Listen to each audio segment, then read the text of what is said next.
I'm Emily. And I'm Hannah. We are best friends and dietitians. We have a goal of challenging nutrition misinformation and fitness trends with an evidence-based approach. Each episode, we will dish up our thoughts about the latest facts on a popular health-related topic. We're the Up-Beet Dietitians.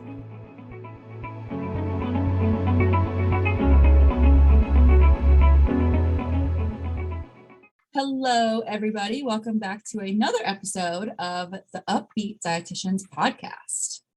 Hello, everyone. Today we will be talking about a very important topic. We'll be discussing thin privilege and fat phobia, especially in today's society. And kind of one of the biggest reasons we want to talk about this is because these are terms that I think are becoming much more familiar. People are becoming much more familiar with. They are hearing it more frequently in conversation, especially in the healthcare setting. But also it's important that we kind of distinguish what both of these encompass, how they might play off of each other, examples of them in today's society that you might not realize, and then kind of what the issues with both of them are.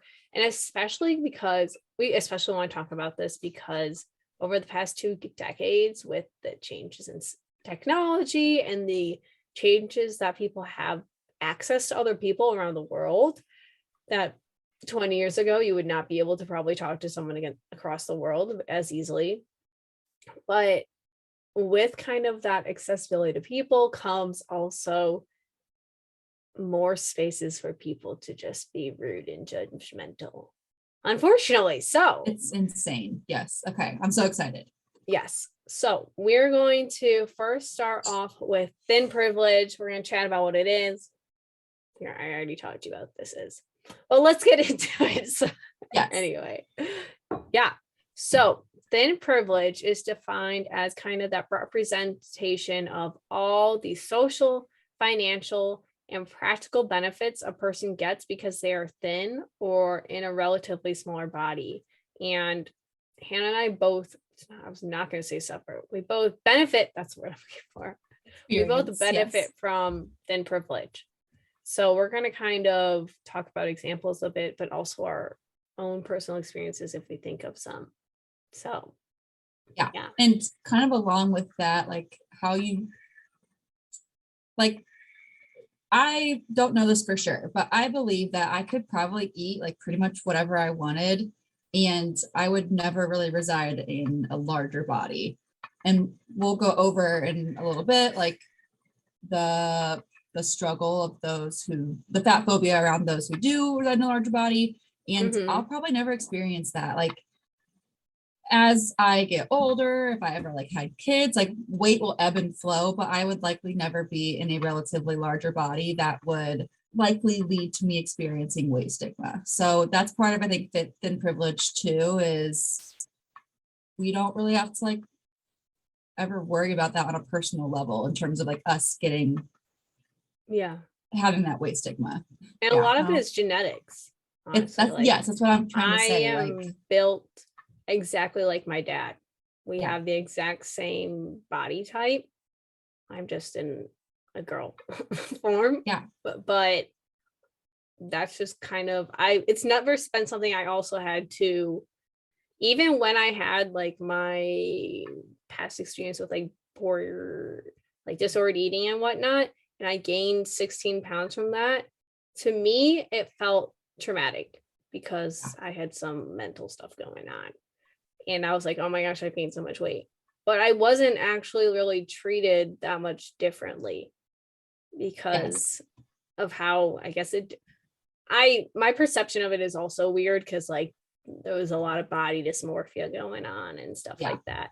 But even then, when I was at quite possibly one of the lowest points in my life, and it was leaking over on it was like also transferring over to my physical health, I didn't have to worry about that. And it's just something that we both recognize we're privileged with it. Yeah. And that's kind of one of the most important things around thin privilege is recognizing one, it's a thing, because it's 100% a thing. Some people say it is not, but it is we're going to go over reasons of it. And if, Yes. hopefully if you're on the edge, you'll believe us. And if you don't want to believe us, then That's all go right. outside in society for a little bit and do some reflection. Yes. But I did a TikTok on it a long time ago. It was probably like months ago. I talked about how I have thin privilege. I And remember the that, yeah. comments were just disgusting. They were like, oh, so now I have to like be sorry that I like am thin. I'm like, that's not what it's about. It's No, not about that. It's It's that we're about, treated differently. We have all these perks because we just naturally genetically have smaller bodies. yeah. And it's not like being thin makes you a bad person and you're like horrible your and you fault. take advantage of like people because you're thin. It's because society has conditioned us to believe that, we're going to go into this, but society has conditioned us to associate thinness with health status. And in a lot of other cases, we're going to go into a little bit like potentially like wealthier people because they have like the resources to take care of themselves and whatnot. But yes, I digress. Let's talk about examples of thin examples. privilege. Yes. So okay. First Sorry, go one, ahead. you know, first one is, and we actually talked about this, I think, in 2 episodes ago with BMI, is thin privilege is never being told, or never is an ultimatum. Very less, not likely you're going to be told by your primary care physician that you need to lose weight. Yeah. I've never been told I needed to lose weight. I don't think I have either, because I think I mentioned in the BMI episode as well that I'm technically overweight. Like if I get on a scale and they put it in my chart at the doctor's office, it'll say that I'm overweight. I think I have the benefit of I've had the same doctor since I like came out of the womb, so he knows I just have a very active your pediatrician lifestyle. Well, he's a family doctor, so he's like I've seen him literally forever. My mom's also worked for him for 20 something years, so he's basically my family. Yeah. So that is another privilege, is that my doctor, like I know him personally. Yeah. But I would assume that if I went to a new doctor, they probably wouldn't tell me that either. Even though I wanted to say this earlier too, I am 30 pounds heavier than I was in like high school. I still have thin privilege for sure. Like you were kind of mentioning how, you know, you had that fluctuation of weight, but we still have the thin privilege even with that weight gain there. It's all relative. Oh yeah. It depends on, a lot of it depends on your kind of your height, your distribution of weight. Yeah. And like we said, thinness is not always better. I'm 30 pounds heavier than I was, but I'm also the healthiest I've ever been in my entire life. Yeah. No, it's not even, I'm not even gonna share that because it was not a healthy, well, maybe it would be beneficial to someone. You know what? I will share it because maybe someone needs to hear this. And I grew up being, and I don't know if we're going completely off the rails what we were supposed to talk about today, but maybe this will resonate with someone. So I felt the need to share it. And I know if my younger self heard it, and I think actually I talked to you and someone else about this, and it was something, I don't know if you'll remember once I talk about it, but growing up, I was always like an athletic, super thin kid, like definitely underweight. Like I needed to gain weight. It was unhealthy, but luckily I somehow turned out okay leading up to a certain point.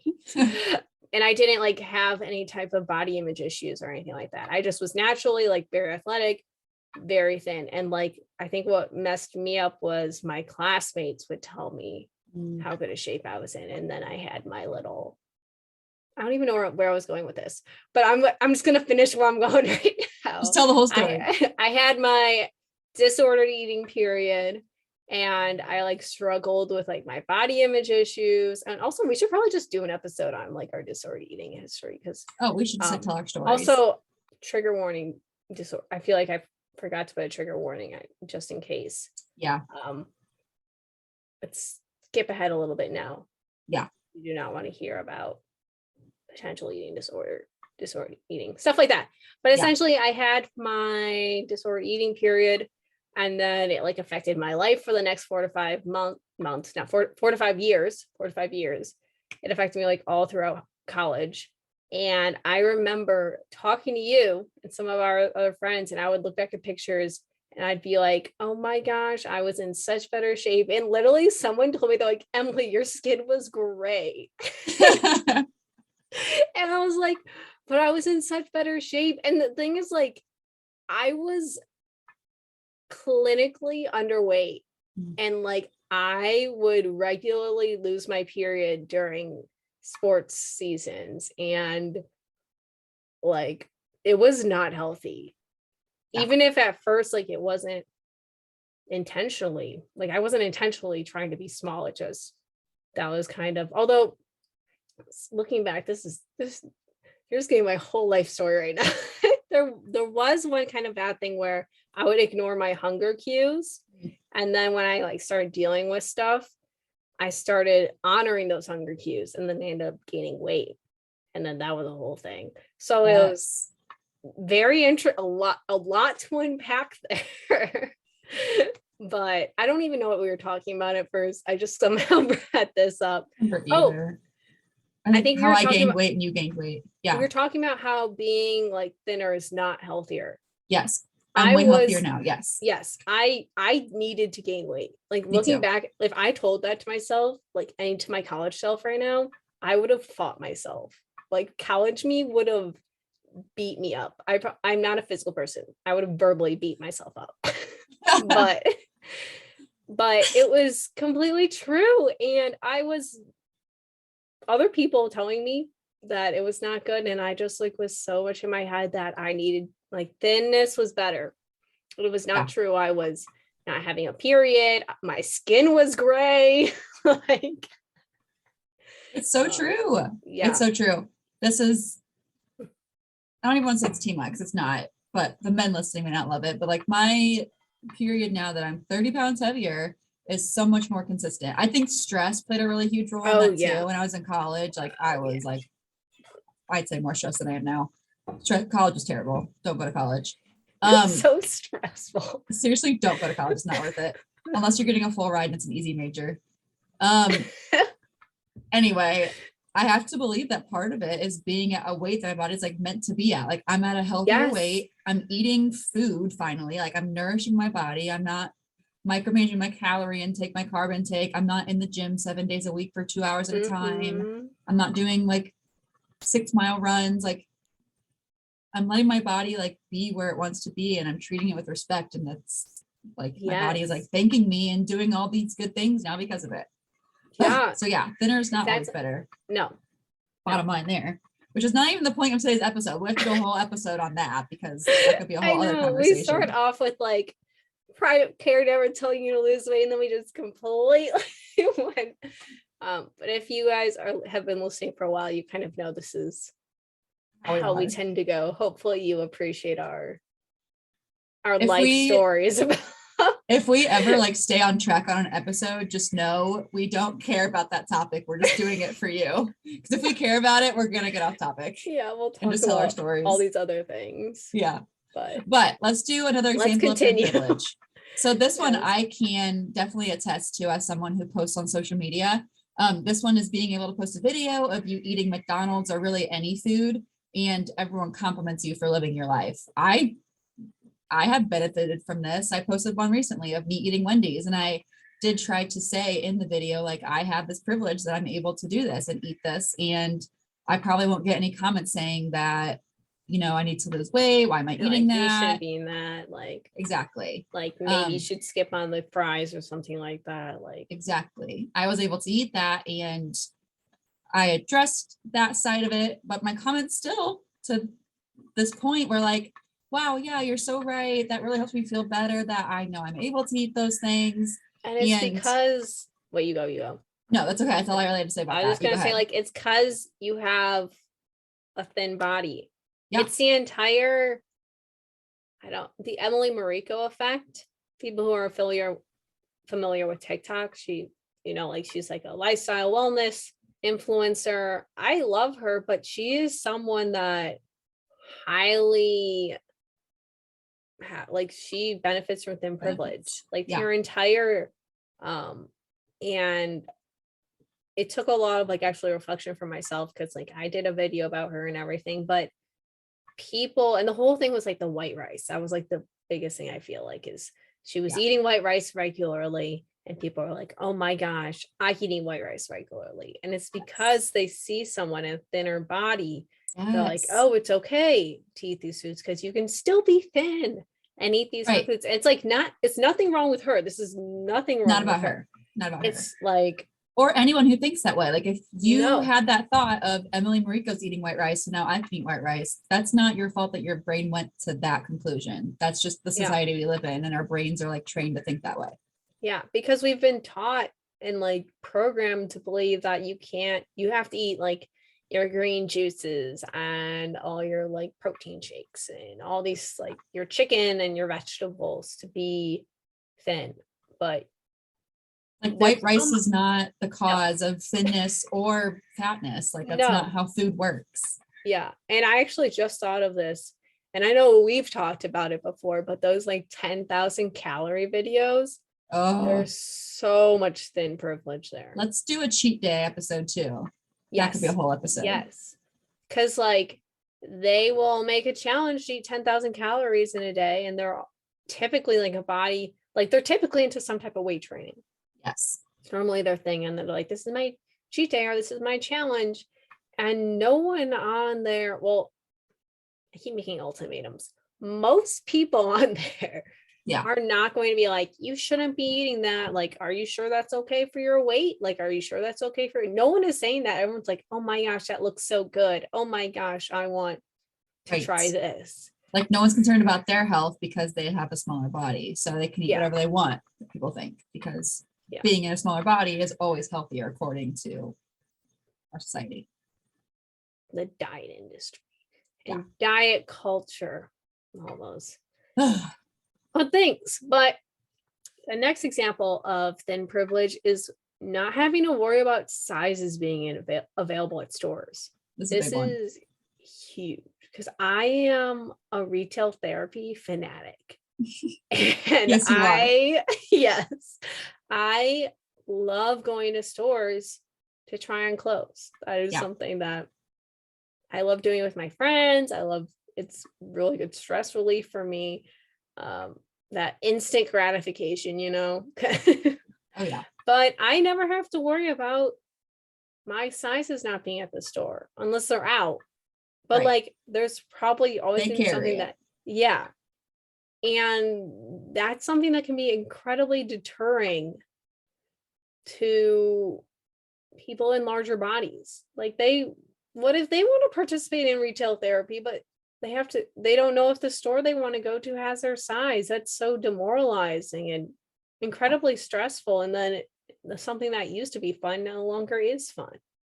And like different types of clothing too, like only crop tops being available in smaller sizes, or people who are in larger bodies that wear a crop top are made fun of, but I could wear one and be totally fine. No one's going to comment on that. Oh my gosh. So social media hates to see a confident woman in a larger body. And I applaud every single larger body woman who like posts on social media. Like I wish I had their confidence. I don't know if there's science behind it, but I strongly believe like confidence is the most attractive thing you can wear. Like everyone who like posts in these like whatever it is and they're confident, I'm like, you are stunning, radiant. I'm like, I want to be you. Like I wish I looked this good. And the world just hates them. It's not normal. This is tough. There are certain people that want to see the world burn, and they will just try to make people feel bad about themselves for like feeling good about themselves. I'm like, like what do you get from that? Like what do you get from telling someone who is confident in their crop top that they need to lose weight or that they're a bad person or whatever? It doesn't make you any better. That doesn't give you any kudo points. Like it doesn't make you any type of healthcare guru, or health guru. It just makes you a jerk. A dick. I censored myself. I did not. I am bad. But it's just like, oh my gosh. It was I like how you brought up that too. That's a really good point. Because I think the biggest I don't ever see, I'm always told never to burn bridges, but a problematic store is Brandy Melville. Have you ever heard of that store? No, I haven't. It is like super popular in big cities like LA, stuff like that. That makes But sense they then. only offer like size like 0, size 2. It's like a Hollister Abercrombie back in the day vibe. Yes. Gotcha. Like I don't even think I'd be able to find clothes there. Oh my gosh. And I am like a smaller body. But they sometimes have cute things. And like, what if you wanted one of those things? Like I've to this day, they're still like, oh yeah. ugh. They have not changed. They have stood their ground Wow. on the sizes they offer. They're the ones making those mean comments on TikTok, probably people who were like, support them. I've heard things, and you know, who knows how accurate it is, but like I feel like I've heard there's just a lot of like judgment going on in those stores. So I myself would probably never step foot in them, but it's just like, what if they have a certain style you like, but they only offer so many things and they're so limited that I'm pretty sure like they're losing business. Like people have talked about it a lot more. Like people have talked about how they're not inclusive and the world is becoming much more of an inclusive place. So you gotta keep up with the times. Essentially. Are Hollister and Abercrombie like keeping up with the times? Have they gotten like larger sizes? Do you know? Because they're popular again. Oh yeah, they're coming back. I actually shopped at Abercrombie recently. They have larger sizes. I don't know if they back in the day, it was like I was wearing an extra large and I was like 130 pounds. Yeah, they're not as bad. Like they have much more variety now. So let's not even get into how like women's sizes are all over the board. How all my pants are different sizes. We should do an episode. We should be taking notes. Yeah. Well, I have the episode idea list here. Oh, perfect. Put down the discrepancies in cheat days and discrepancies in women's sizes. I don't know a lot about men. Men's sizes seems pretty straightforward. Well, there's just like your waist size and then your length. Yeah, it's like not like a number. It's not like that changes. Exactly. Unless you're going from inches to centimeters, but like you can do that conversion pretty easily. Yeah. But yeah, oh my gosh, that's a whole nother thing that I used to care about a lot. I know I cared about that a lot. That would also ruin my retail therapy times because I'd be like, why am I no longer fitting in this size? I refuse to go up a size. When like looking at my past self, I'm like, Emily, why? Like it doesn't buy the clothing that fits you. No one knows what size you're wearing. No. Unless I've told this story before. I've told the story about how I like used to save. I used to have so many clothes that I would just save for when I would lose weight, even though I have no place to be losing weight. Like that should never be a goal of mine at this place in my life. Yeah. I also had those clothes and I got rid of them. Luckily. I was just like, why? Now if I do it's on accident, like, oh, I have these shorts I haven't worn in 6 years. These definitely don't fit me anymore. Yeah. Bye. Yeah. I will note kind of with the aspect of having different sizes. I forgot who does this, but someone does this where they have like period clothing where you're like more bloated and they fit you better. I was like, oh, I kind of like that. Well, most of my clothing is stretchy and baggy, so mine's always period clothing. Perfect. There you go. Yeah. I literally wear scrubs for my job and then I come home and put on sweatpants and a sweatshirt like right now.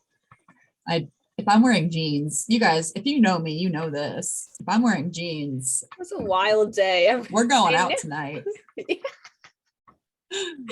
Like we're going to like an Eddie Merlot's or something. Oh my God. Just kidding. I don't wear jeans to Eddie Merlot's, but I don't like them very much. Jeans are the worst. Maybe because I haven't gotten ones that fit me right. I've found jeans that fit me life-changing. I've never found them because I've been too stubborn to get ones that are a bigger size. Yeah, they've always like not fit me right. We'll go next time we hang out. We'll do some retail shopping. That sounds actually really amazing. You keep talking about it now. I love shopping with you. I love shopping too. I'm just super cheap, and so I get stressed about spending money. But like I love getting stuff. I like TJ Maxx is my favorite place in the entire world. There's a Marshalls, like I can see it on my window right here. It's amazing. I can't go often because then I feel very guilty about spending all that money. But that's why you need typically I convince my friends they need things they might not need. I'm like, why not? If we lived close together, that I think would be one dangerous part of it. There's a lot of pros, but Ross that would would get be, so mad at me. you guys are going shopping again? Yeah. Yeah, he would. Ross and I are both cheap, so that'd be dangerous. That's okay.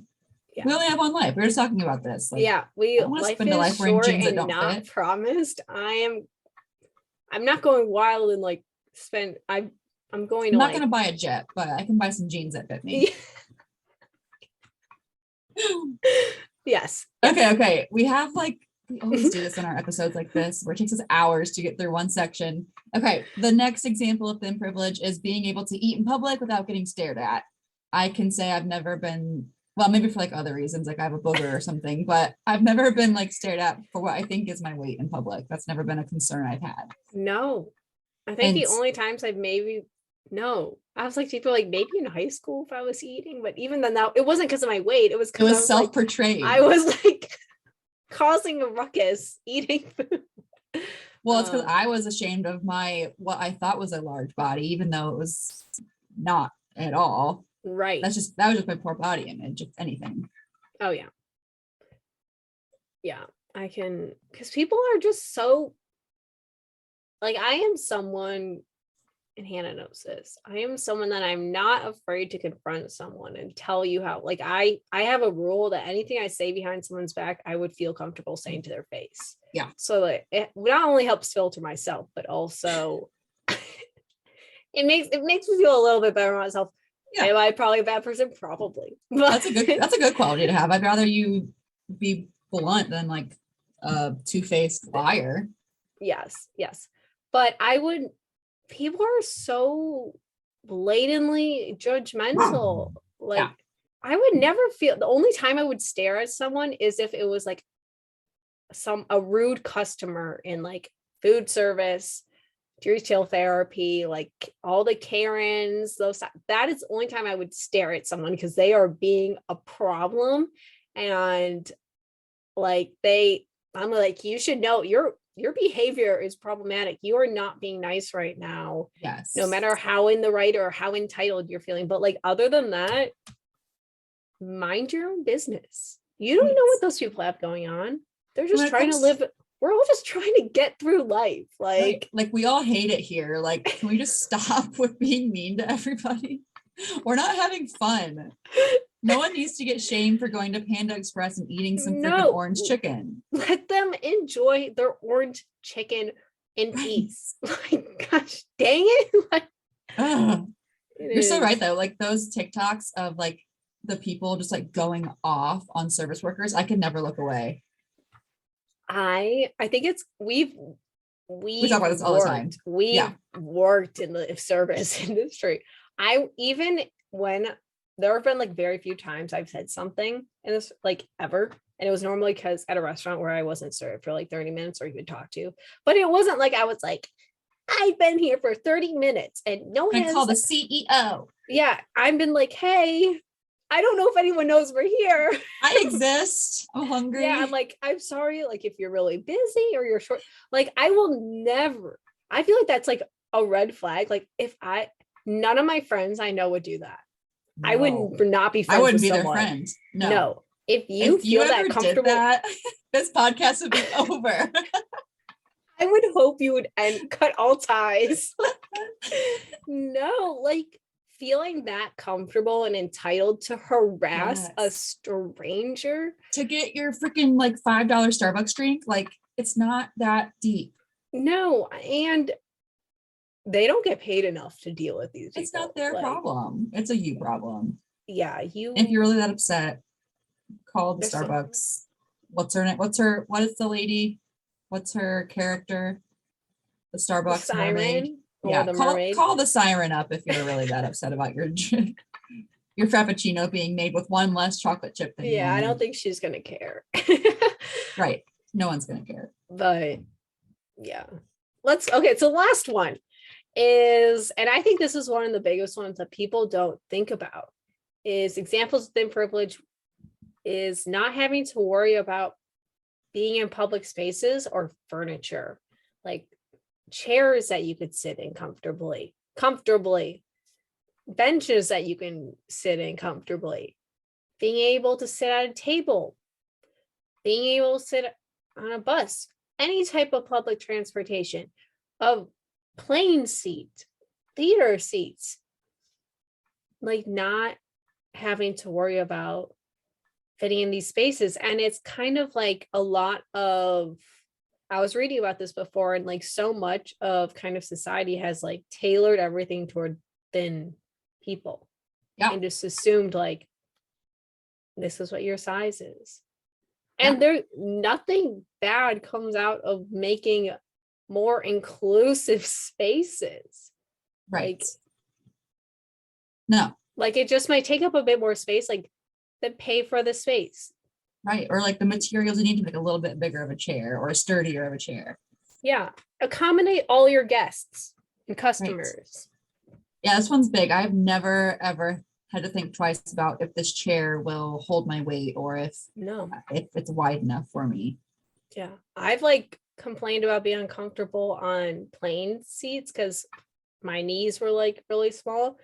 Yeah. And I am small. I couldn't even imagine like this is another, height is not a issue, but like if you had long legs or if like you were in a larger body and like trying to fit in these places, I couldn't even imagine how uncomfortable that is. Like, right. Oh, is it aerospace engineers? Who designs planes? Because they got to make them more comfortable for everyone of all sizes. Right.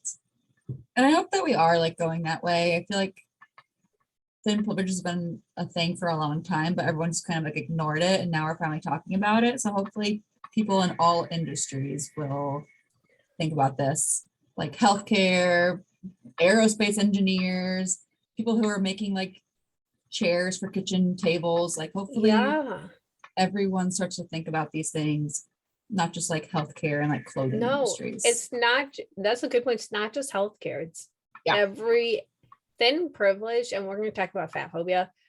These two like issues, or I guess I don't know if I call it constructs, they affect every aspect of life, even if you don't realize it. And that's kind of, we're hoping you'll realize after we talked about it today that maybe you do benefit from thin privilege, or maybe you don't have, there are things you don't have to think about, or things you might understand and that other people have to go through that you might not have to. Right. And I didn't even like realize I had this privilege till like the last like year. Like I hadn't even thought about that until recently. So it's highly likely that you haven't thought of it if you also have thin privilege, but it's not because you're bad or wrong or you have to not be thin anymore to be a good person. That's definitely not the case, but at least like recognizing that you have that privilege and maybe being a little bit upset that like trying to be more proactive and speaking out on the matter. Like, right. Like kind of like diet culture as a whole, like we get like pissed that it exists. Like it doesn't really affect us as much anymore personally, like in our own like nutrition habits, because we've kind of overcome that, but we still are just so upset about how it affects everyone around us. And it's the same thing with this. Like even if you have thin privilege and you're living a pretty great life in general, it should still be upsetting that it's affecting everyone else so negatively. Yeah. Like you could speak up on these issues if you're in any type of positions of, I guess, power where you can make decisions about this. Oh, absolutely. Try to be more inclusive in whatever you do.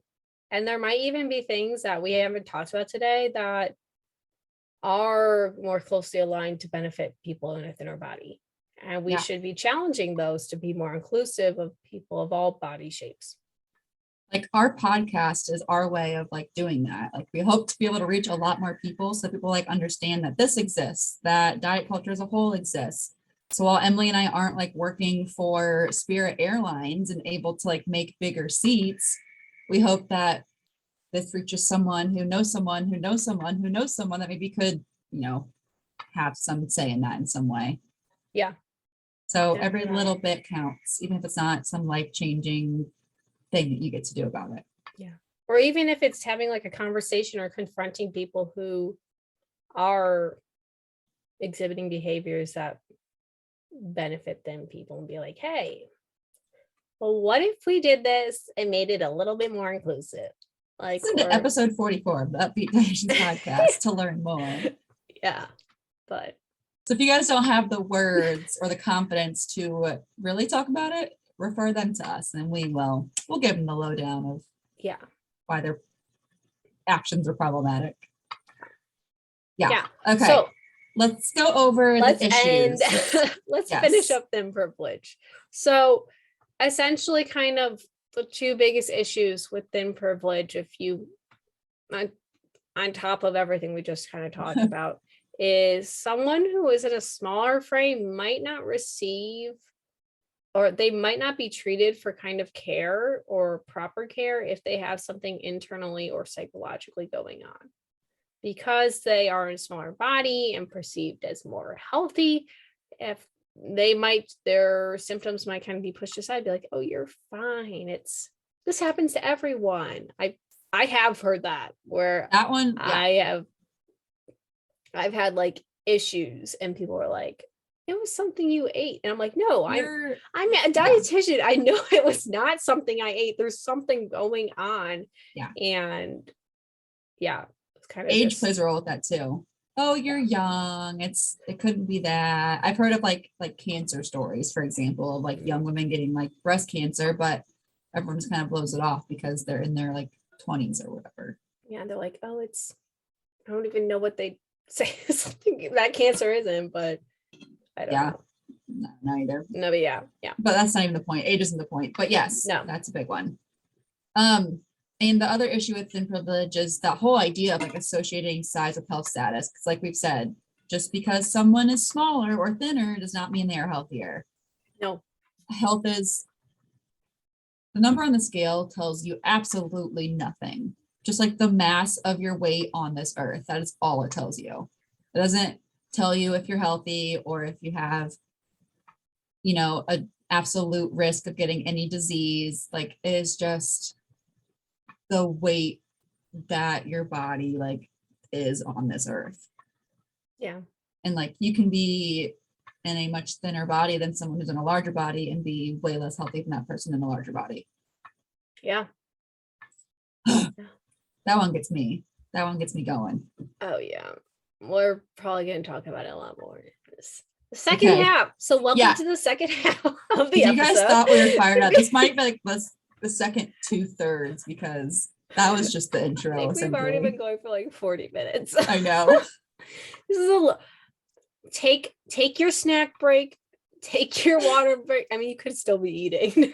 The podcast I listen to, the host, they do take snack breaks like twice an episode. And they go to the bathroom, they have like a little like jingle that plays. Okay, I was like, what happens during? And like commercials will play in between. That's smart, yeah. That's kind of fun. I know, it's cute. Like, let's go to a break. We'll be right back. Yeah. Take your break right now. Yeah. Hey guys. So we realized we had a lot to say about both thin privilege and fat phobia. So as probably based off the episode title, this is thin privilege focused, but based off our intro, you're probably like, Emily, why are we taking a break here? It's because we are not good with time management today. And we just recorded for about 2 hours. So we're going to make this a 2-parter.